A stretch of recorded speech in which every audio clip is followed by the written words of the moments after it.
más iré. Tienes palabras de vida eterna. Haber tenido todo este tiempo junto con ustedes, con los hermanos. Contento por todo lo que Él está haciendo con nosotros, en nuestro medio. Y bueno, pidiendo la guía en esta exposición final. No. Ah, sí. No. Bueno, estamos. Vamos a leer la palabra del Señor. Abra su Biblia en Romanos capítulo 8, versículo 17 y 18. Es la lectura del día de hoy. Luego mantenga su Biblia abierta. No sé si todos tienen el bosquejo. ¿Alguno les puede estar faltando? ¿Tienen todos? Bien. Entonces, lea conmigo, luego mantenga su Biblia abierta ahí en la lectura de hoy. Romanos capítulo 8, versículo 17 y 18. Dice así la palabra del Señor. Y si hijos, también herederos de Dios y coherederos con Cristo, si es que padecemos juntamente con Él, para que juntamente con Él seamos glorificados. Pues tengo por cierto que las aflicciones del tiempo presente no son comparables con la gloria venidera que en nosotros ha de manifestarse. Oramos y luego comenzamos. Dios, te doy gracias por la bendición de comenzar esta nueva exposición bíblica de esta noche, que nos guíes, que sea vos hablando en nuestras vidas, dándonos entendimiento, que podamos comprender con claridad lo que tenés para decirnos por medio de tu palabra y que me des capacidad para transmitir con fidelidad en el poder de tu Espíritu Santo todos estos textos que vamos a ver en el día de hoy y que realmente vos puedas ser glorificado en todas las cosas. Ruego todo esto en el nombre de Cristo Jesús. Amén. Bien, el título del sermón del día de hoy es Una herencia gloriosa. Hay una situación muy común entre los cristianos que experimentan de diferentes momentos de su vida. ¿Cuál es? Bueno, cuando pasan aflicciones, cuando tienen momentos de aflicciones, a menudo tienen la tentación a querer desalentarse, a querer desanimarse. La propia aflicción que pasa quiere llevarlos a bajar los brazos y a cuestionar cosas en su vida que normalmente no lo hacen, pero en esos momentos sí. Ahora, también hay un aspecto puntual cuando se genera más esta clase de tensión y esta lucha. Es cuando los padecimientos provienen de tu lucha con el pecado. Ahora, ¿cómo es esto de que hay diferencias o que puede haber una diferente tensión? Bueno, pongamos el siguiente ejemplo. Es claro que cuando algo no sale como esperabas, ¿no? Cuando vos estabas planificando algo y no te resulta, eso un poco te bajonea, puede pasar. Pero probablemente es más fuerte la tristeza que sentís y la lucha con el desánimo cuando, por ejemplo, a causa de tu mal temperamento terminás pecando. O sea, ambas cosas te ponen mal, que las cosas no te salgan como vos no querías y te salieran mal, o que a veces termines luchando con el pecado o que peques, sí, ambas cosas te ponen mal. Ahora, ¿ambas aflicciones pueden venir a tu vida? Seguramente que sí, también. La pregunta es, habiendo experimentado este tipo de cosas, de ambas, ¿cuál te quiso tirar más abajo peor? ¿Cuál ha sido la que más te ha bajoneado? Si hago una encuesta, probablemente que el caso de la lucha con el pecado sea de lo que más te ha bajoneado en comparación con lo otro.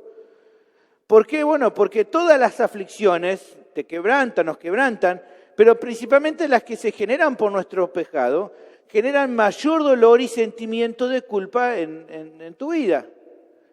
Te pones re mal, por un momento nos odiamos a nosotros mismos y a veces recuperarnos de ese dolor lleva un tiempo hasta que uno se recupera después de haber pasado ese momento.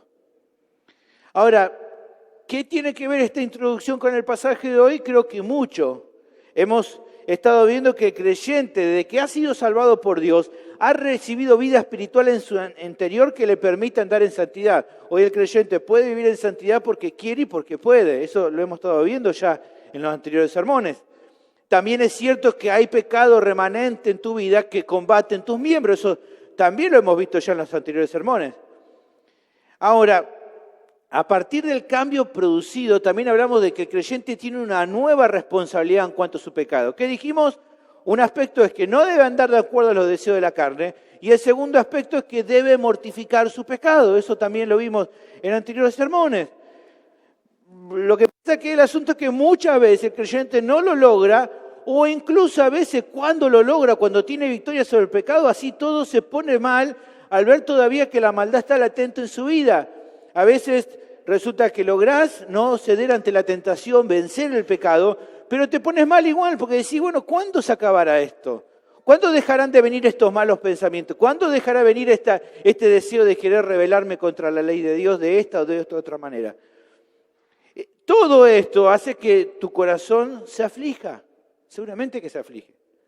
Como mencionaba la vez pasada, la carne es como un nene caprichoso que no deja de reclamar que le cumpla su deseo, pero cuando lo haces, cuando a veces lo haces, justamente luego se va y te deja solo con la culpa. La culpa que queda en tu corazón te queda para vos y la carne no se hace cargo de eso. Y aunque, entonces, en definitiva, es verdad que cualquier tipo de sufrimiento que pases tiende a desanimarte, es indudable que la lucha contra el pecado es de las situaciones que pasás de las que más te quebrantan. Por eso es que este pasaje es muy significativo. Es como, yo diría, una luz al final del túnel. Presenta una verdad preciosa que debemos siempre meditar. ¿Cuál es? Que todos tus padecimientos están dentro del plan de Dios. Que hoy te toca pasarlos y que sea por la causa que sea, tienden a querer desanimarte. Pero la realidad es que, así como es tan cierto que sos afligido en este tiempo, es que también un día todo eso se va a acabar, se va a terminar. Que todo sufrimiento actual ya no va a existir más y que en cambio vas a disfrutar, como dice el título del sermón de hoy, de una herencia gloriosa que es incomparable y que va a ser eterna. Te animo entonces a seguirme en el día de hoy porque estoy seguro que este texto, que esta palabra va a ser de mucho ánimo, de mucho consuelo, de mucha fortaleza para cada uno de ustedes. El tema del sermón entonces es el siguiente. Así como los creyentes les toca padecer aflicciones en el tiempo presente, se les garantiza también una herencia gloriosa en el futuro. Repito, así como a los creyentes en la actualidad les toca padecer sufrimientos, también se les asegura en el futuro una herencia gloriosa. Ahora, ¿cómo es posible esto que pase? Bueno, el texto presenta 3 enseñanzas que certifican esta verdad que te estoy mencionando como tema. ¿Está bien? ¿Me seguís? ¿Estamos? Dígame que sí, algo, cara. Bien, veo tantos barbijos que no sé si me están siguiendo o no. Estamos entonces. La primera de las enseñanzas la tenemos al comienzo del versículo 17. Tanto las aflicciones presentes como la gloria futura son parte de la herencia que los creyentes recibieron de Dios y que comparten con Cristo. El pasaje comienza presentando una verdad que se relaciona con el texto que vimos anteriormente. Versículo 17, lee conmigo, dice, y si hijos, también herederos, herederos de Dios y coherederos con Cristo. Mirando las primeras palabras del versículo encontramos entonces la clave de esta relación con el texto anterior. ¿Cómo comienza el texto? ¿Qué dice? Y si hijos. Y ya con eso podemos establecer la conexión con el texto anterior. ¿Qué decía el texto anterior? Que el Espíritu Santo brinda seguridad al creyente en cuanto a su salvación. Eso estaba en capítulo 8, versículo 14 al 16. Y que lo hacía de 3 maneras. ¿Cómo? Primero, obrando en tu vida, en la vida del creyente. ¿Por qué? Porque decía el versículo 14 que si una persona es guiada por el Espíritu, entonces indefectiblemente esa persona es un hijo de Dios. Capítulo 8, versículo 14 dice, porque todos los que son guiados por el Espíritu de Dios, estos son hijos de Dios. Esta adopción que hemos recibido, esto ahora de ser hijos de Dios, es un privilegio, como hemos visto, compartido por todos los creyentes, ya que todos han recibido la adopción, esto de ser llamados a hijos de Dios, desde el momento que cada uno de los pecadores ha confiado en Cristo para salvación, que han creído en Él. Juan capítulo 1, versículo 12 habla de esto, dice, Mas a todos los que le recibieron, a los que creen en su nombre, les dio potestad de ser hechos hijos de Dios. Esto de darle potestad es darle el derecho legal de ser ahora hijos de Dios. Ahora, la segunda manera en que el Espíritu Santo brinda seguridad al creyente de su salvación, dijimos que era también por medio de darle acceso seguro a Dios como Padre. Eso lo tenemos capítulo 8, versículo 15. Pues no habéis recibido el espíritu de esclavitud para estar otra vez en temor, sino que habéis recibido el espíritu de adopción, por el cual clamamos, Abba, Padre. El Espíritu Santo lo libra al creyente de la esclavitud que antes tenía, que lo llevaba al temor, y obra en su vida para que pueda tener una relación filial con Dios con plena confianza. También dijimos que ahora él puede tener acceso con plena confianza ante Dios. Finalmente, mencionamos la semana pasada que la tercera forma en la que el Espíritu Santo brinda confianza al creyente en cuanto a la seguridad de su salvación tiene que ver con que le da testimonio a su vida acerca de esa filiación. Capítulo 8, versículo 16, decíamos, el Espíritu mismo da testimonio a nuestro espíritu de que somos hijos de Dios. ¿Qué hablamos en cuanto a eso? Bueno, que a partir de la obra que el Espíritu hace en la vida del creyente, iluminando su entendimiento para comprender la voluntad de Dios y para que pueda creerla, dándole también el Espíritu Santo poder para que ahora pueda no solo entenderla y creerla, sino también obedecer a la voluntad de Dios, que a eso le llamábamos santificación, y además brindarle acceso a Dios como Padre, por medio de lo cual el creyente, como decíamos, puede clamar a Abba Padre, es que entonces el creyente, como decíamos la vez pasada, le cae la ficha en cuanto a su filiación. O sea, se genera en su corazón la certeza segura de que es parte de la familia de Dios y que por lo tanto el Padre ya nunca lo va a rechazar, porque ahora es uno de su familia. Ahora, a partir de este resumen, de este repaso, es que aparece esta realidad que nuestro texto arranca, y lo hace haciendo justamente la afirmación que recién mencionaba en el versículo 17 y que podría leerse así, mirá, entonces, puesto que hemos sido adoptados por Dios, puesto que somos hijos de Dios, entonces somos sus herederos. Puesto que sos un creyente genuino y por lo tanto has sido adoptado como hijo de Dios, has recibido una herencia.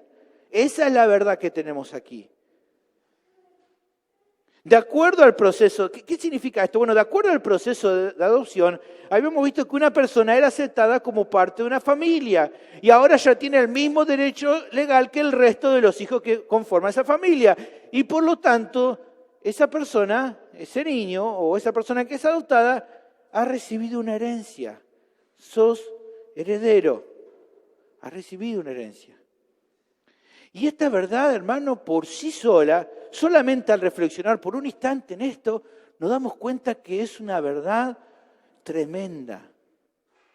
Hemos visto hasta acá, durante todos estos capítulos, diferentes bendiciones que Dios nos ha dado. Muchas cosas que el Señor ha hecho a través de su obra de salvación. Sabemos, por ejemplo, que hemos recibido el perdón de Dios por nuestros pecados. Capítulo 4, versículos 6 y 7 dice, como también David habla de la bienaventuranza del hombre a quien Dios atribuye justicia sin obras, diciendo, bienaventurado aquellos cuyas iniquidades son perdonadas y cuyos pecados son cubiertos. Y no solamente que hemos recibido el perdón de nuestros pecados, sino que Romanos capítulo 8, versículo 1, asegura que no hay ninguna condenación para los que están en Cristo Jesús. O sea, ya has recibido el perdón de todos tus pecados, ya has sido librado de la condenación. Y no solamente que ya no está más condenado, sino que capítulo 5, versículo 1 nos asegura que ahora estamos en una correcta relación con Dios. ¿Se acuerdan? Romanos 5.1, un texto conocido. Justificados pues por la fe, tenemos paz con Dios por medio de nuestro Señor Jesucristo. Y no solamente que hemos sido perdonados nuestros pecados, no solamente que no hay más condenación, no solo que estamos en correcta relación con Dios, sino que ahora se nos ha dado una vida espiritual nueva y se nos ha liberado de la esclavitud del pecado. Ya no somos más esclavos del pecado como antes. Romanos capítulo 6, versículo 18, dice, libertados del pecado. Y no solo hemos sido libertados del pecado, hemos sido también libertados de la muerte. Romanos capítulo 6, versículo 23, porque la paga del pecado es muerte, mas la dádiva de Dios, ¿qué es? Vida eterna en Cristo Jesús. Y no solo que hemos sido libertados de la esclavitud del pecado, de la esclavitud de la muerte, sino de la condenación que teníamos cuando estábamos bajo la ley.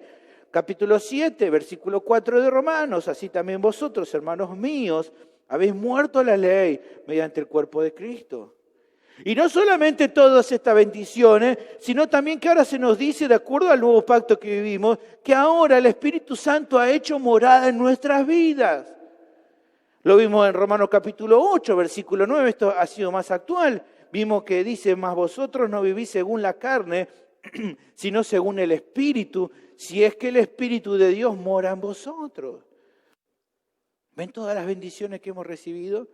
¿Cuál fue la última que mencionamos recién también? Es que se nos ha dado también ahora, además de todo esto, el privilegio y merecido de ser hechos parte de la familia de Dios.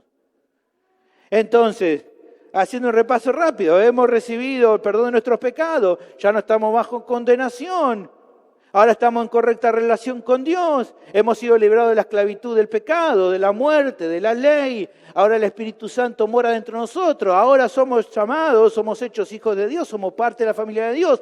Además de todas estas bendiciones, también se afirma de que somos receptores de una herencia. Como si no fuera poco todo lo anterior. Además se declara de que somos herederos, de que hemos recibido una herencia. Colosenses capítulo 1, versículo 12 dice, con gozo, dando gracias al Padre que nos hizo aptos para participar de la herencia con los santos de luz.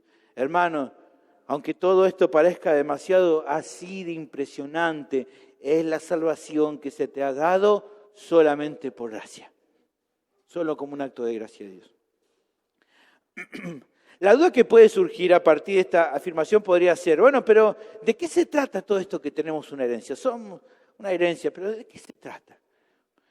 Bueno, hay varias cosas para considerar, vamos a ir viendo algunas ahora.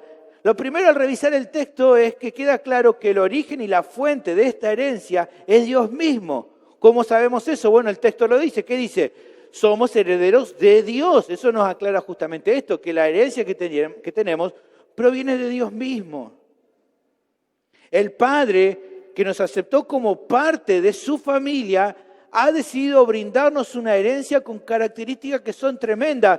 Pedro lo menciona en capítulo 1 de Pedro, versículos 3 y 4. Fíjate, dice, bendito el Dios y Padre de nuestro Señor Jesucristo, que según su grande misericordia nos hizo renacer para una esperanza viva por la resurrección de Jesucristo de los muertos. ¿Para qué? Para una herencia incorruptible, incontaminada e inmarcesible, esta palabra es que no se marchita, reservada en los cielos para vosotros. Esa es la herencia que Dios ha dado a los suyos. Un comentarista al respecto menciona lo siguiente: el valor de una herencia está determinado por la dignidad de aquel que entra en posesión de ella, y la herencia de los cristianos viene del Creador, sustentador y dueño del universo. Dios no solamente es la fuente de nuestra herencia, sino que Él mismo es nuestra herencia. De todas las cosas buenas en el universo, lo más precioso de todo es el Creador del universo en persona.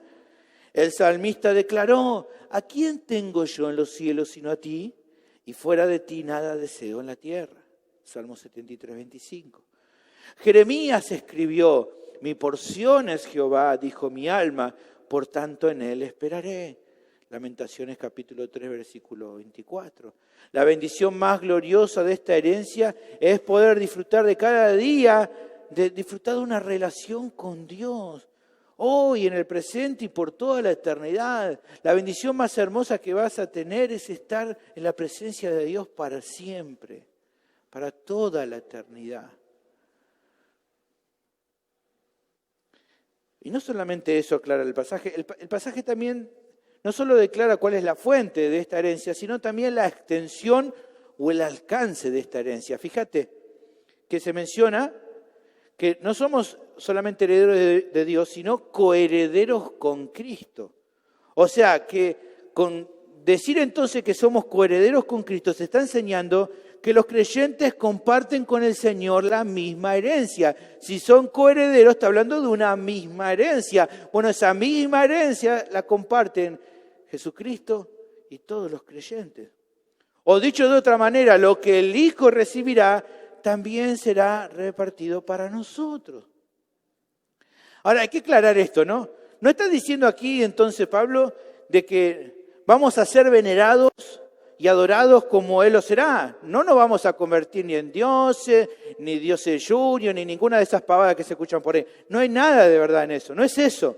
Sino que a lo que acá se está refiriendo es que todas las bendiciones propias de la herencia que Cristo ganó por medio de su obra redentora, al estar identificados los creyentes con Él, el Padre decidió como un acto de gracia compartirla con nosotros. Eso es lo que está hablando acá. O sea, que si Dios Padre ha constituido a Cristo heredero de todo, como marca Hebreos capítulo 1, versículo 2, nosotros siendo coherederos con Él, estamos entonces destinados a recibir todo lo que Él reciba. Si Él es heredero de todo, entonces nosotros como coherederos con Cristo, ¿qué va a pasar con nosotros? ¿Qué vamos a heredar? ¿Un poco? ¿Poquito? Todo. Podríamos hablar un montón sobre esto, pero el texto no lo habla, pero podemos utilizar un texto como para comparar un poco esto que estoy hablando. Fíjate lo que dice Hebreos capítulo 1, versículo 3 acerca de Cristo. Dice, el cual, hablando de Cristo, siendo el resplandor de su gloria y la imagen misma de su sustancia, y quien sustenta todas las cosas con la palabra de su poder, habiendo efectuado la purificación de nuestros pecados por medio de sí mismo, que dice, se sentó a la diestra de la majestad en las alturas. ¿Ven? Ahora, fíjate lo que dice el mismo Cristo en Apocalipsis capítulo 3 versículo 21 a otros creyentes. ¿Qué les dice? Al que venciere, le daré que se siente conmigo en mi trono, así como yo he vencido y me he sentado con mi Padre en su trono. Tremendo esto. ¿Te pudiste a pensar en eso? El que venciere se va a sentar conmigo en mi trono. Es tremendo esta verdad. Pero así como esto es algo precioso y realmente glorioso, hay algo más que mencionar en cuanto a la herencia que compartimos con Cristo, que es que si en todos seremos como Él, esto incluye también el tener que padecer con Él. Como menciona Filipenses capítulo 3, versículo 10, que dice, a fin de conocerle y el poder de su resurrección, y que dice, y la participación de sus padecimientos. O sea, que el hecho de ser coherederos con Cristo en las bendiciones gloriosas que se esperan en la glorificación, es entender que también somos coherederos con el Señor en cuanto a su sufrimiento. O sea, ¿se te ha prometido una herencia gloriosa en el futuro? Sí, ya estamos viendo acá que sí, que es así. Ahora, ¿vas a pasar aflicciones semejantes a la suya en el presente? Claramente que también. ¿Por qué? Porque un creyente no puede estar unido a Cristo solo en algunas cosas sí y en algunas otras cosas no. No puedo ponerme a decir, bueno, sabés que vas a heredar al Señor también sentarse en tu trono. ¡Wow! ¡Qué bueno eso!, ¿no? Te imaginas ahí como subiendo así, te imaginas un trono gigante y como queriendo escalar, semejante y grande. Uno se imagina en su imaginación un montón de cosas, pero también se dice, pero mirá que también vas a heredar los sufrimientos como Él. Ah, eso ya no me gustó tanto. No, ahí... No se puede. No se puede elegir una cosa sí y otra cosa no. Es todo. Viene todo junto. En todo el creyente es semejante a Él. No podemos elegir algo sí o algo no. Es toda la herencia. Ahora, de acuerdo a esta verdad, es que entonces se puede mencionar la primera enseñanza que certifica la verdad de que así como los creyentes padecen en el momento presente aflicciones, también les espera una herencia futura gloriosa. ¿Cuál es la primera verdad que aparezca acá, la primera enseñanza? Es que tanto las aflicciones en el presente como la gloria eterna en el futuro son justamente parte de la herencia que los creyentes han recibido. Todo esto es parte de la herencia. Tus sufrimientos son también parte de la herencia. Y si entonces parte de la herencia y entendiendo que todo lo que hemos recibido de Dios es bueno, todo lo que recibimos de Él es bueno, entendiendo que su herencia Él no va a darnos algo malo, no tenés que ver tus sufrimientos actuales como la parte fea o la parte negativa de tu vida cristiana, sino como uno de los tantos aspectos gloriosos del plan de salvación que Dios ha otorgado a los creyentes. O sea, padecer para un creyente no es una vergüenza, sino que tiene que ser una causa de gozo al saber de que Dios te lo ha dado para tu propio bien y para su gloria. Así lo asegura Pedro en 1 de Pedro, capítulo 4, versículo 16. Pero si alguno padece como cristiano, no se avergüence, sino que ¿qué tiene que hacer? Glorifique a Dios por ello. Ahora, creo que esto cambia radicalmente la perspectiva de las cosas en la vida cuando nos cae la ficha en cuanto a esto.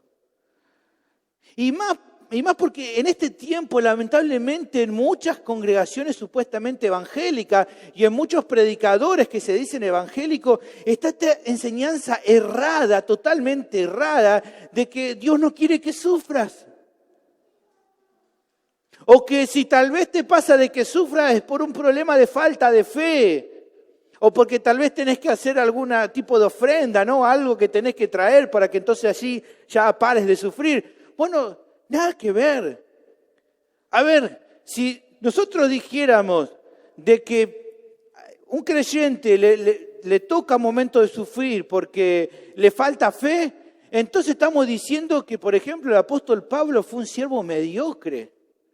Alguien que le faltó fe. ¿Por qué? Porque él estuvo lleno de aflicciones por causa de Cristo. Miren, es una cita larga, pero es preciosa. Él empieza a mencionar parte de sus luchas. Fíjate en 2 de Corintios capítulo 11, versículo 23 al 28. ¿Qué dice él? Soy ministro de Cristo, como si estuviera loco hablo. Yo más, en trabajos más abundante, en azotes sin número, en cárceles más, en peligros de muerte muchas veces. De los judíos 5 veces he recibido 40 azotes menos 1. 3 veces he sido azotado con vara, 1 vez apedreado.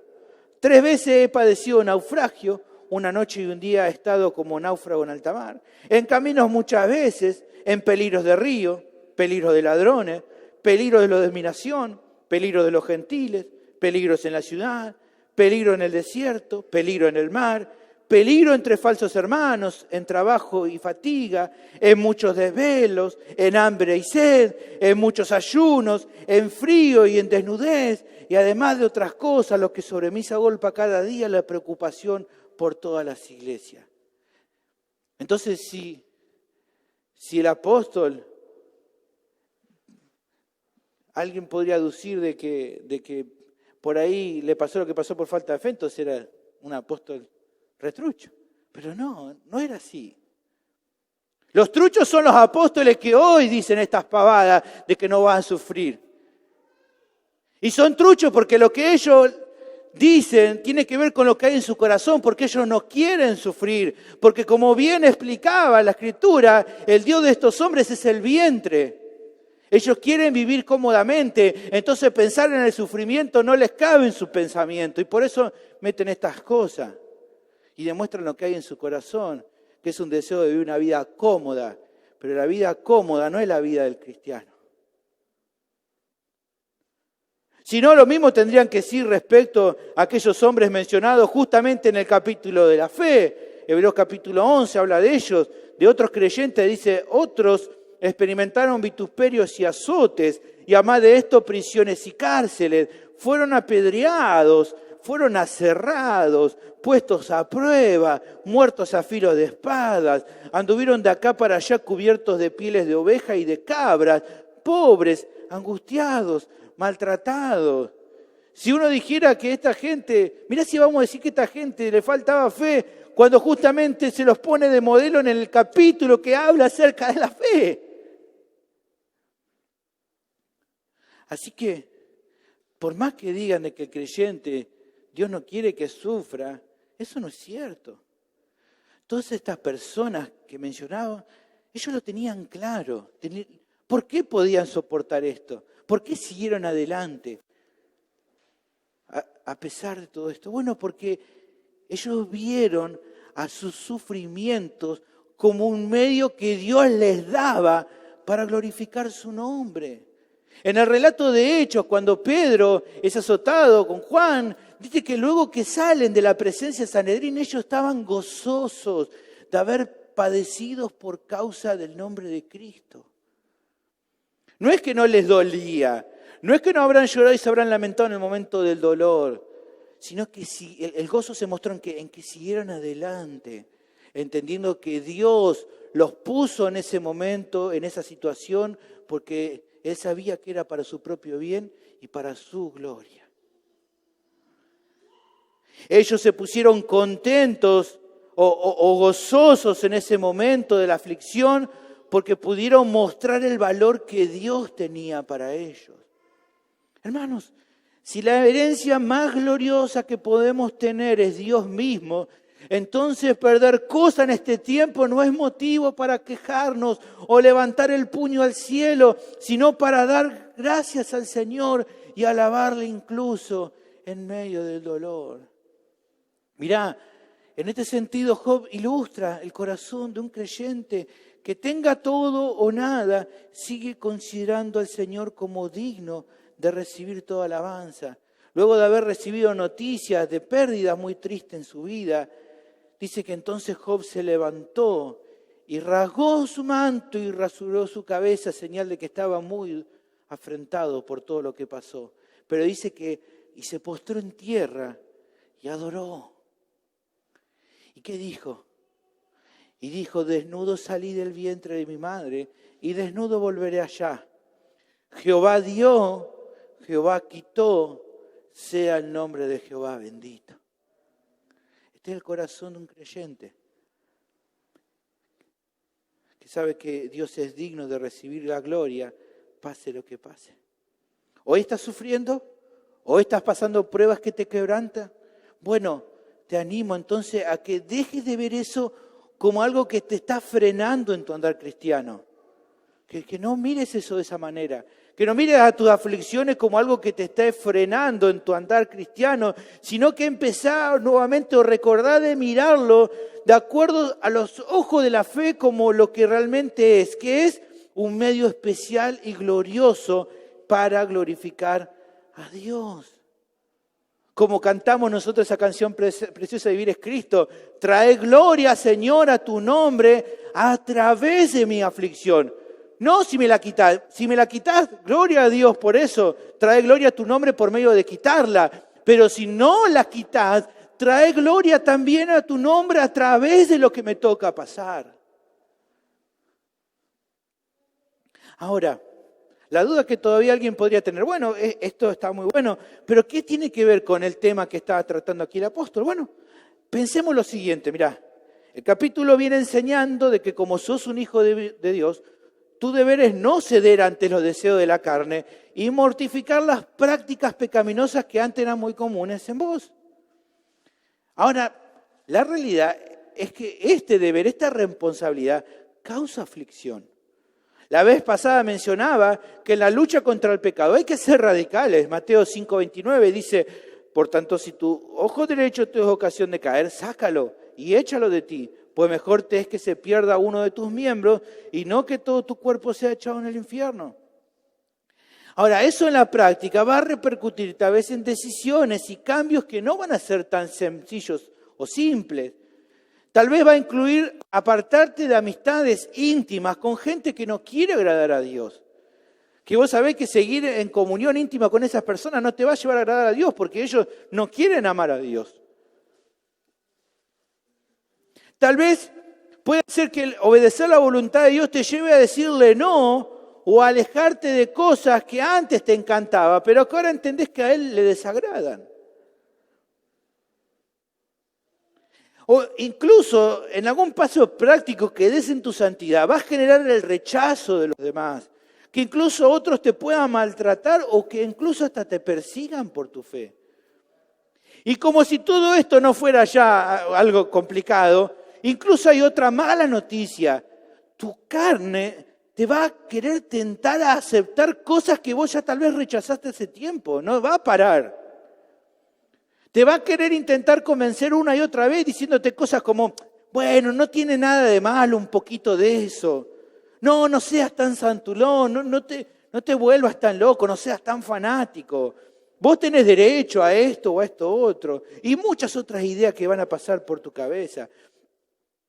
Incluso te va a pasar que por algún momento, habiendo sido engañado por tu carne, vas a aceptar en algún momento, vas a ceder a la tentación y vas a tropezar y vas a volver a caer en algún momento, vas a pecar.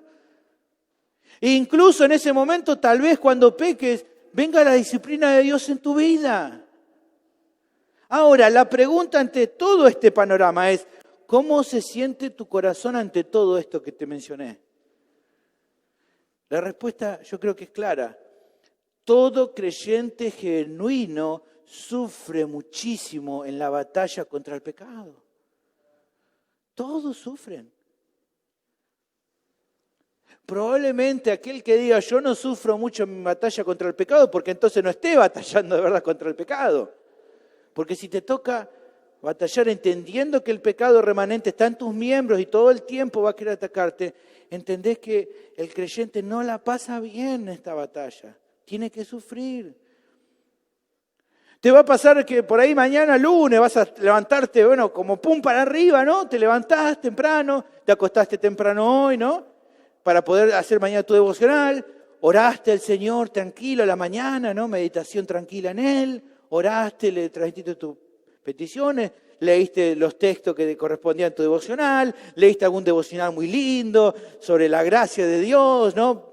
Preciosos devocionales, leíste los que mandaron por WhatsApp los hermanos y ¡wow! ¡Qué bueno! Saliste bendecido de tu casa, ¿no? Justo se dio que tomaste colectivo porque había justo el colectivo el colectivero se dignó a pararte, ¿no? Había un asiento y llegaste re bien a tu trabajo. Y en tu trabajo tu jefe te felicitó porque hiciste muy bien tu tarea, ¿no? Y todo venía re bien y vos decías, gracias Señor, qué bendición. Y volviste a tu casa y bueno, llegaste, ¿no? Y saludaste, hola mi amor, ¿cómo estás? Dios te bendiga, ¿no? Re contento. Y le preguntás, amorcito, hoy me toca jugar al fútbol con los muchachos. Me planchaste la camiseta de fútbol, vos sabés que yo me pongo la 9 porque es la con la que juego yo, goleador del equipo, ¿no? Y dice, ¿sabés, amorcito? Justo cuando la estaba planchando, me llamó tu hijo que estaba ahí, se sentía mal en el baño y fui, y justo dejé la plancha y se quemó la camiseta. Ahí se acabó el amorcito, se acabó el buenito, ¿no? Y salió el samurái ese que estaba adentro, ¿no? Y, ¿cómo me quemaste la camiseta? La del goleador.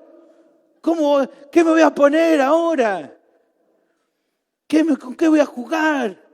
Pero si tenés otra ahí, bueno, no, pero vos sabés que esta es la única que me queda holgada, la otra me quedan toda apretada.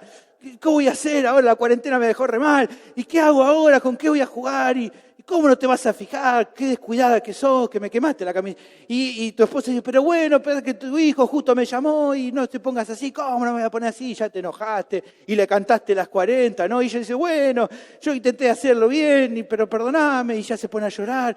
Y vos la ves llorando y decís, uy, qué... Y ahí es como que bajás, ¿no? Y decís, tienes razón, mirá si me voy a poner problema por camiseta. Es una camiseta. Si no me entra la otra porque yo estuve comiendo, ¿qué le voy a echar la culpa a ella, no? Y además me ponga la de nuevo, no, soy un queso jugando, así que no va a cambiar mucho. Y te pone a pensar en todo eso y decís, ¿por qué? ¿Para qué la traté así? Y la ves llorando y la ves sufriendo ¿Y qué pasa en ese momento, no? Cuando llega ese momento. ¿Qué sentís dentro tuyo? Cuando ves que actuaste mal. Yo creo que pasa a veces como dice Pablo, ¿no? En el capítulo anterior. Miserable de mí, ¿quién me librará de este cuerpo de muerte? O dicho en criollo, ¿no? Yo diría, qué bronca que tengo conmigo mismo. ¿Por qué le respondí así a mi esposa? O la hermana puede decir lo mismo a su esposo. ¿Por qué le respondí así a mi esposo? ¿Por qué lo traté así? ¿Por qué le hablé con ironía? ¿Por qué lo traté como un nene si yo sé que eso le duele? ¿Por qué? ¿Por qué hablo así? ¿Por qué hablo de esta manera? Y las preguntas pueden ser en otro contexto. Alguien puede decir, pero ¿por qué volví a mirar eso? Si yo sé que a Dios no le agradaba y yo sabía que no me iba a satisfacer. ¿Por qué lo hice? ¿Por qué hablé así? ¿Por qué hice esto otro? ¿No? Y está todo eso en nuestro corazón. Y hermano, la realidad es clara. El pecado generalmente desanima y quebranta tu vida. Esto es así. Pero es también a partir de eso, de entender y recordar eso, que entonces toma mucho sentido, de una manera impresionante, la enseñanza de esta sección. ¿Cuál es? Que tan cierto como que durante el proceso de tu santificación vas a sufrir luchando contra el pecado, es igual de verdad que te espera una herencia de gloria. Es así. Es que un día todas tus aflicciones, incluidas las que tenés a causa del pecado, se van a acabar completamente. De que un día ya solamente serán un recuerdo. Y que todo un día va a ser gozo y alegría. ¿Por qué? Mirá lo que dice Apocalipsis capítulo 21, versículo 4. Enjugará Dios toda lágrima de los ojos de ellos. Y ya no habrá muerte, ni habrá más llanto, ni clamor, ni dolor, porque las primeras cosas pasaron. ¿Ves qué tremenda que es esta herencia que tenemos? Qué tremendo. La siguiente enseñanza la tenemos en la segunda parte del versículo 17. Las aflicciones del presente que los creyentes pasan confirman su gloria futura. Las aflicciones presentes de los creyentes confirman su gloria futura. El pasaje prosigue afirmando algo que se relaciona con lo que vimos recién. Dice, si es que padecemos juntamente con Él, para que juntamente con Él seamos glorificados. Como mencionaba anteriormente, las aflicciones son parte de lo que le espera al creyente, así como también la gloria eterna junto con Cristo. Pero en lo que tenemos en esta sección es la relación entre ambas cosas. ¿Cómo se relacionan las aflicciones del tiempo presente y la gloria eterna del tiempo futuro? O bien se podría decir, ¿cuál es la segunda enseñanza que el pasaje da para confirmar la verdad de que así como al creyente le toca padecer en la actualidad, también es completamente seguro de que va a recibir una herencia gloriosa? ¿Cómo lo sabe? Porque las aflicciones confirman su gloria futura. Esa es la relación. Las aflicciones del tiempo presente confirman la gloria futura. El texto, si vos te fijás en esta segunda parte del 17, empieza con un si es que. Y tal vez en nuestro idioma puede sonar a veces eso como un condicional. O sea, si pasa tal cosa, entonces quizá va a pasar otra. Bueno, no es el caso aquí de que sea un condicional en ese sentido, sino que más bien ha utilizado la palabra original como un resultado. O sea que esta parte se leería mejor así. Mirá, puesto que vamos a padecer con Cristo, también esperamos con seguridad ser glorificados con Él. Puesto que una cosa es cierta, la otra también. Y para ver esto con más claridad podemos mirar el ejemplo del Señor, el cual nos alienta en esta verdad. ¿Por qué? Porque aunque Él nunca pecó, Él sí vivió una vida semejante a la nuestra, en la cual le tocó padecer tentaciones similares a las que nosotras pasamos. Hebreos capítulo 4, versículo 15 dice, porque no tenemos un sumo sacerdote que no pueda compadecerse de nuestras debilidades, sino uno que fue tentado en todo, según nuestra semejanza, pero sin pecado. El Señor, mientras estuvo en esta tierra, supo transitar en su cuerpo físico limitado las aflicciones de vivir en un mundo caído. Supo lo que era eso. Supo lo que es estar viviendo en un mundo que estaba caído. Y también la Biblia nos relata de que Él finalmente padeció el dolor más tremendo en dar su vida como sacrificio perfecto por nuestros pecados. Hebreos capítulo 12, versículo 2 dice, puesto los ojos en Jesús, el autor y consumador de la fe, el cual por el gozo puesto delante de él, sufrió la cruz, menospreciando el oprobio. Él sufrió y murió en la cruz, es verdad. Pero la Biblia también nos dice que eso no terminó ahí. Él no quedó en la tumba. Como cantábamos recién, la tumba quedó vacía. ¿Por qué?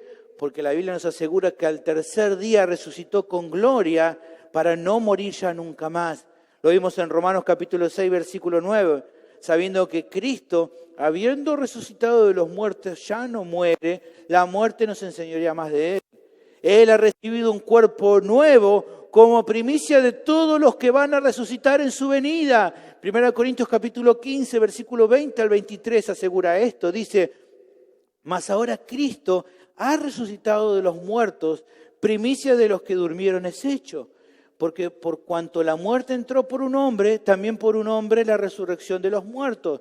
Porque así como en Adán todos mueren, también en Cristo todos serán vivificados. Pero cada uno en su debido orden. Cristo las primicias, luego los que son de Cristo en su venida. Hermanos, ¿por qué menciono todo esto? Creo que ya algunos lo están entendiendo y si no lo explico ahora. En Cristo se ilustra de manera perfecta lo que estoy diciendo acá. ¿Qué cosa? De que antes de que haya gloria eterna, primero hay sufrimiento. De que antes de la exaltación hay dolor. Que para recibir la herencia primero hay que estar dispuesto a sufrir hasta el final, como pasó con Cristo. Pero también sabiendo de que aunque no siempre demos la talla en este proceso, el Señor ya nos ha dado la victoria por medio de su obra perfecta. Para que entonces nosotros no dependamos del cumplimiento perfecto de obra de obediencia para ser aceptados, sino de entender que estas obras de obediencia que hacemos son el resultado de lo que Él ya hizo por nosotros. Y eso nos da confianza y esperanza. Ahora, esto que se expresa en el pasaje presenta parte de la doctrina del apóstol en cuanto a la salvación que él predicaba. Esa salvación que él enseñaba en su evangelio y que él había dicho ya a comienzo de los capítulos en la carta, que él estaba pronto a llevarle a los romanos. Él se adelanta y le cuenta lo que él enseñaba. ¿Y cómo era esta enseñanza, esta doctrina que él tenía? Bueno, por ejemplo, como si fuera una cadena irrompible. Lo que él hablaba era que el que ha sido justificado por la fe, sí o sí va a pasar por el proceso de santificación, proceso en el cual la persona se va transformando en la imagen de Cristo.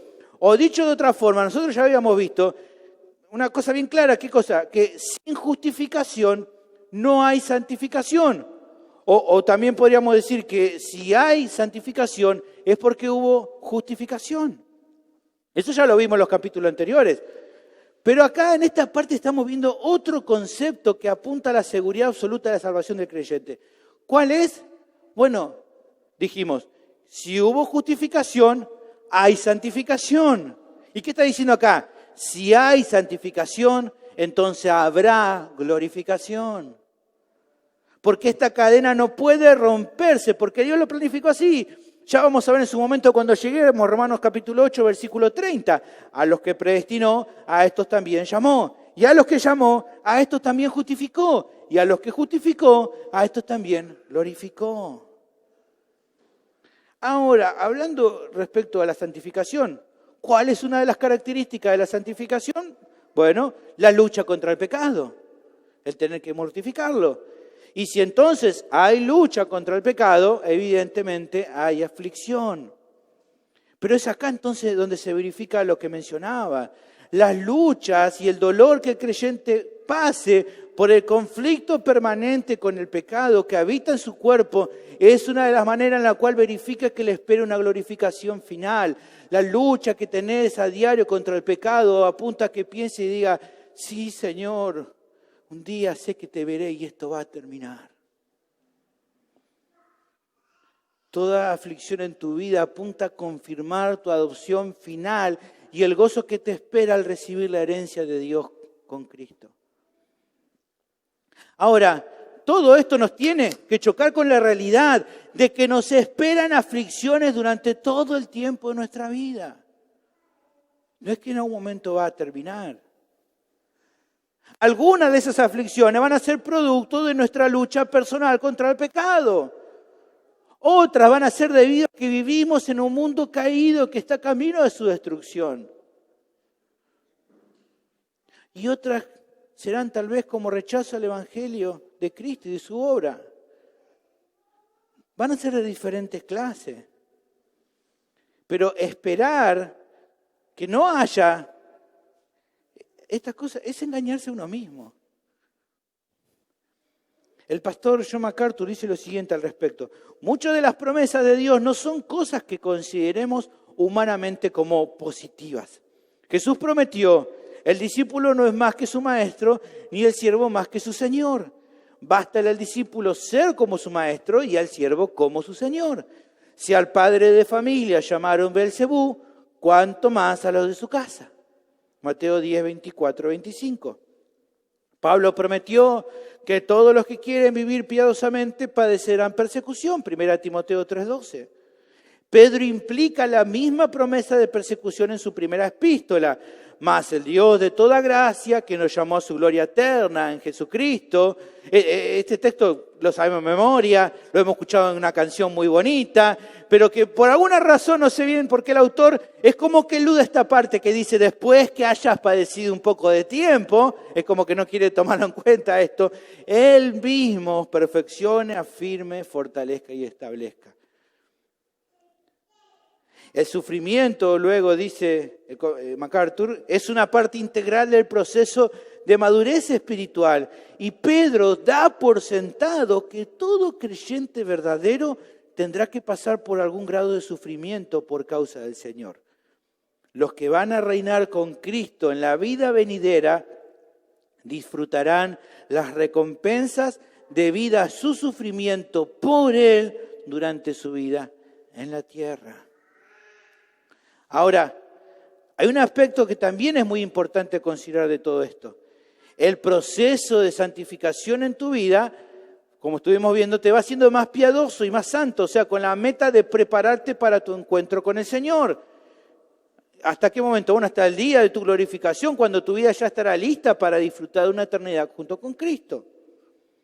Ya hemos estado observando que un creyente necesita de los medios de gracia ordinarios, la palabra de Dios, la oración, la comunión con una iglesia local sana para ir creciendo en santidad. Pero es claro que hay algo más que notamos en esto, que es que Dios permite las aflicciones en tu vida como otro medio de gracia para tu santificación. O sea, además de los medios de gracia ordinarios, las aflicciones también son usadas por Dios para hacerte más como Cristo. 1 Pedro 1,7 asegura: para que sometida a prueba vuestra fe, mucho más precioso que el oro, el cual aunque perecedero se prueba con fuego, sea hallada en alabanza, gloria y honra cuando sea manifestado Jesucristo. Las pruebas te hacen más como Cristo. ¿Y qué se dice de Cristo? Que Él era un varón experimentado en quebranto. Y así también va pasando con nosotros. Y si entonces el sufrimiento te hace más como Cristo, eso es muy bueno para tu vida. Un comentarista agrega lo siguiente en cuanto a eso: entre más buena voluntad tengamos para sufrir por la causa de Cristo aquí en la tierra, más nos veremos impulsados a depender de Él y no de nuestros propios recursos, y más seremos infundidos con su poder. El sufrimiento por Cristo nos acerca más a Cristo. Nuestro sufrimiento por Él también nos permite apreciar mejor los sufrimientos que Él padeció a causa de nosotros durante su encarnación. Cualquier clase de burla, rechazo, ostracismo, pérdida, encarcelamiento, dolor físico o muerte que nos veamos enfrentados a sufrir por causa de Cristo no es nada en comparación con lo que vamos a ganar. Por lo que entonces, hermanos, a partir de todo esto que vimos, no hay motivo para que le des lugar al desaliento ante las aflicciones de este tiempo. No quiere decir que no llores, déjame dejarlo claro en eso. El asunto es no ceder ante el desaliento, al querer bajar los brazos, por las aflicciones de este tiempo. ¿Por qué? Porque justamente hay que verlas a estas aflicciones como una confirmación de lo que te espera cuando estemos con el Señor y como un medio que nos prepara justamente para ese encuentro. Mi pregunta es, ¿esta verdad está animando tu vida? Cuando viene la aflicción, ¿qué pasa con tu corazón? ¿Qué pasa? ¿Tu corazón se llena de quejas? ¿Se llena de amargura? ¿Qué pasa con tu corazón en esos momentos? Finalmente, la tercera enseñanza la tenemos en el versículo 18. Las aflicciones presentes de los creyentes no son comparables con la gloria futura que les espera. El pasaje concluye con una afirmación más que es tremenda. Este versículo 18 me encanta. Dice así: pues tengo por cierto que las aflicciones del tiempo presente no son comparables con la gloria venidera que en nosotros ha de manifestarse. El apóstol hasta aquí ha explicado que tanto las aflicciones como la gloria futura son parte de la herencia que Dios le ha otorgado al creyente y que comparte con Cristo. También luego mostró la relación entre las aflicciones del tiempo presente y la gloria futura. ¿Qué dijo? De que las primeras confirman a lo segundo. Pero aquí ahora finalmente hace otro ejercicio. Antes relacionó, ahora los compara. Aquí la idea de tengo por cierto es una palabra que ya utilizó otra vez en la epístola, es la palabra logizomai, que se utiliza por ejemplo en capítulo 6 cuando habla de consideraos, y que se usaba generalmente en aquel tiempo para hacer cuentas numéricas. Acá logizomai la está usando de una forma figurada, como haciendo una cuenta comparativa. De un lado, ¿qué pone? Las aflicciones actuales, las aflicciones durante toda tu vida en la tierra. Y del otro lado, ¿qué pone? La gloria, dice ahí nuestro texto, la gloria venidera que nosotros ha de manifestarse. Pone una y pone otra. Y hace la comparación. No sé si alguna vez tuviste, los que son viejitos como yo se acuerdan, calculadoras chiquititas que llevábamos al colegio y a veces hinchando hacíamos 5 millones por 50.000 millones. ¿Y qué hacía la calculadora? Te tiraba como una E, ¿no? No te podías calcular, ¿no? No te podías hacer la cuenta, no teníamos calculadora muy sofisticada y te tiraba una E. Bueno, esto es algo parecido. ¿Qué hace el apóstol? Hace esta comparación y el resultado ¿cuál es? No hay comparación. No se puede comparar. La gloria eterna es tan grande, tan impresionante, tan asombrosa y de tanta duración que las aflicciones actuales no se le pueden comparar. Ni en relación de tiempo, ni en relación de valor, ni en relación de dolor actual versus gozo futuro. Hermanos, son incomparables.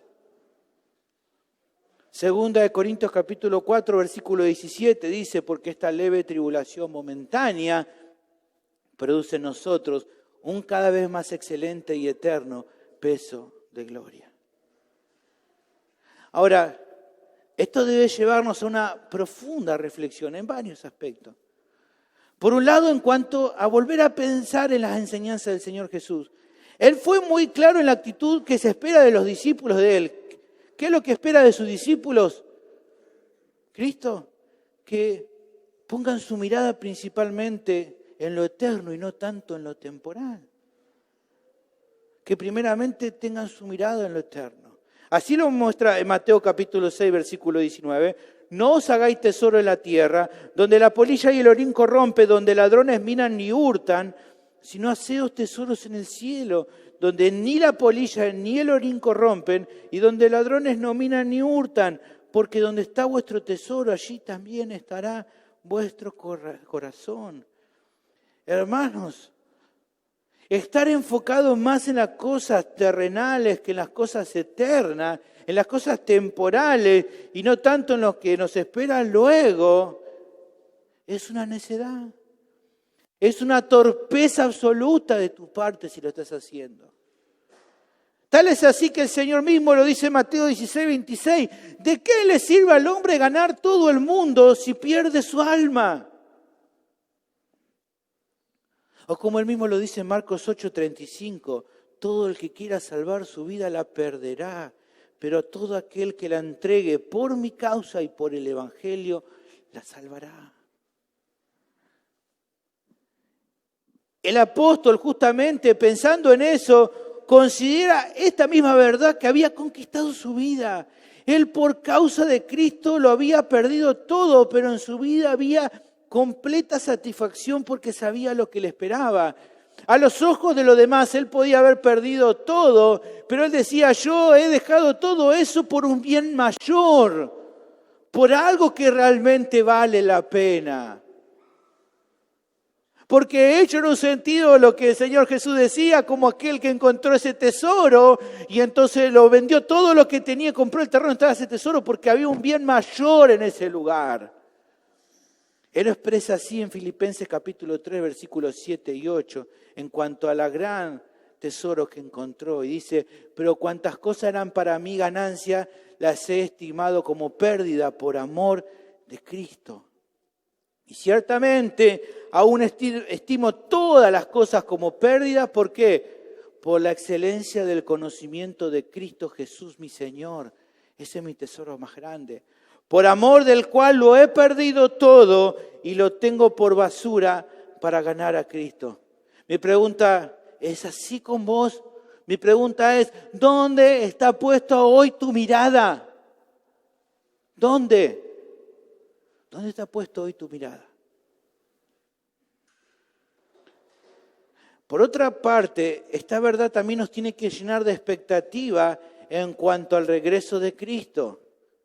Y en esto quiero dejar bien en claro, yo he venido a un contexto en el cual por muchos años me enseñaba a decir, bueno, ya viene Cristo, ya viene Cristo, ya viene Cristo. Y eso, ¿a qué lo llevaba? A decir, bueno, no estudié porque ya viene Cristo, no trabajé, no te especialices en nada, no hagas nada porque ya viene Cristo, ¿no? Y eso no es lo que implica la expectativa del regreso de Cristo. La expectativa del regreso de Cristo no implica el hecho de pasividad,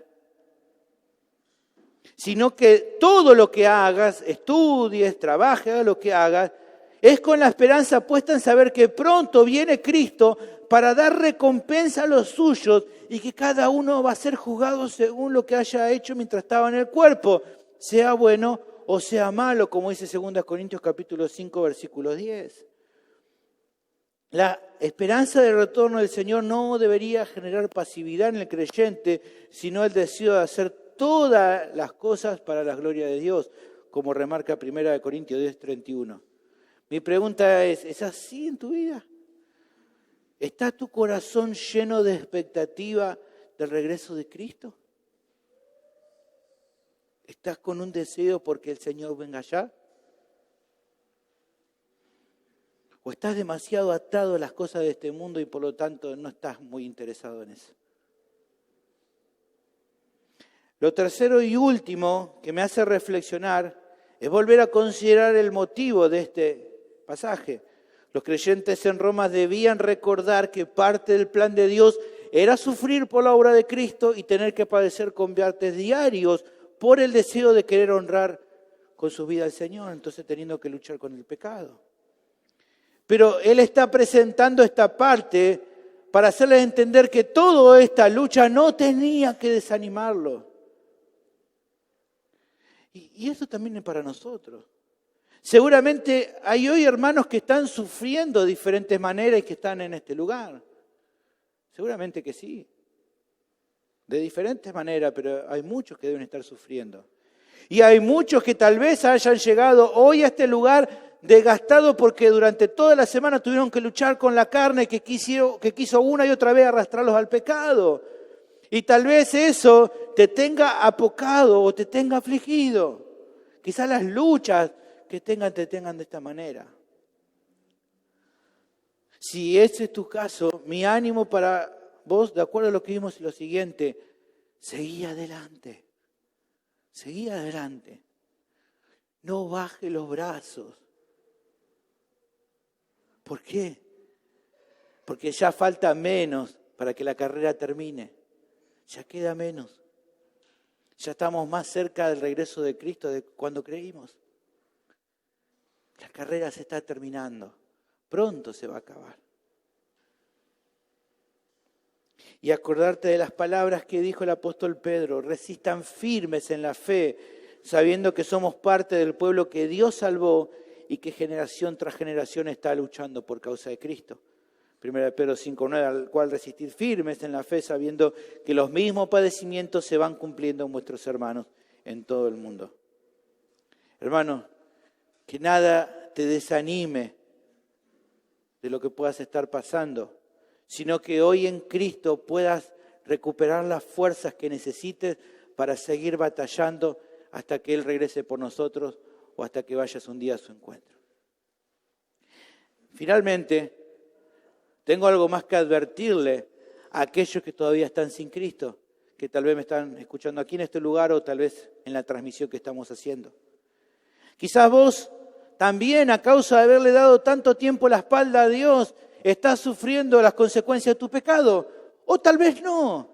Tal vez vos en cambio sos de los que piensan y decís, bueno, a mí no me pasa como esto de aflicciones. Yo soy bastante vivo para alejarme de los problemas. A mí, yo no tengo problemas. Bueno, por ahí parte de eso sea verdad. Por ahí puedas evitar temporalmente el sufrimiento o tal vez no. Tal vez te engañas a vos mismo y tal vez vas a sufrir mañana. La realidad es que eso no importa. ¿Por qué? Porque aunque te haya ido mejor o peor en la vida, si hasta ahora no rendiste tu vida al Señor, este versículo final que leí para vos es todo lo contrario. En tu caso se podría hasta pensar diferente. Mirá, sería así: tengo por cierto que las aflicciones actuales no son comparables con la condenación eterna que te espera. O sea, tu vida lejos de Dios está condenada a un castigo eterno en el infierno que no se compara a ningún sufrimiento actual. Y lo más preocupante en esta noticia que te estoy dando es que no puedes hacer nada para zafar por vos mismo. Un día vas a estar delante del trono de Dios y vas a ser juzgado por tus obras. Y ahí no te vas a poder justificar. No vas a poder usar tu inteligencia. Pero también hay una noticia que quiero dejarte bien en claro. ¿Cuál es? Que Cristo vino al mundo para salvarnos. Que Él vivió la vida perfecta que ni vos ni yo podíamos vivir. Y que en la cruz cargó con el castigo que nosotros merecíamos. Y que por eso también al tercer día resucitó con poder, demostrando que el Padre aceptó la ofrenda por el pecado. Y por eso Cristo hoy llama a pecadores como vos para que dejen de vivir para sí mismos y se vuelvan a Él en arrepentimiento y fe. ¿Por qué? Porque su promesa es que todo el que venga a Él de esta manera, reconociendo su bancarrota espiritual, reconociendo que no se puede salvarse a sí mismo y clamando por misericordia, entonces la promesa que reciben es que si así vivieren yo les echo fuera. De que a todo el que clame al Señor recibirá el perdón de todos sus pecados y la vida eterna. Si hoy estás arrepentido por esta vida que viviste lejos de Él, vení hoy a Cristo, pedile perdón, clamá por misericordia, reconoce tu maldad y pedí que Él te salve. Y su promesa es que te va a dar perdón, que es lo que necesitas. No necesitas que tus problemas se solucionen, eso será o no será. Lo que necesitas es que tu principal problema se solucione. ¿Y cuál es tu principal problema? El pecado. Pero hoy Cristo puede solucionar eso, porque ya tiene la salvación que vos necesitas. Vení hoy a Cristo, por favor. Mi pregunta es, ¿qué vas a hacer al respecto? Vení hoy, no esperes más. Oremos. Dios, te doy gracias por tu palabra, que ha sido de mucha edificación para nuestra vida. Te doy gracias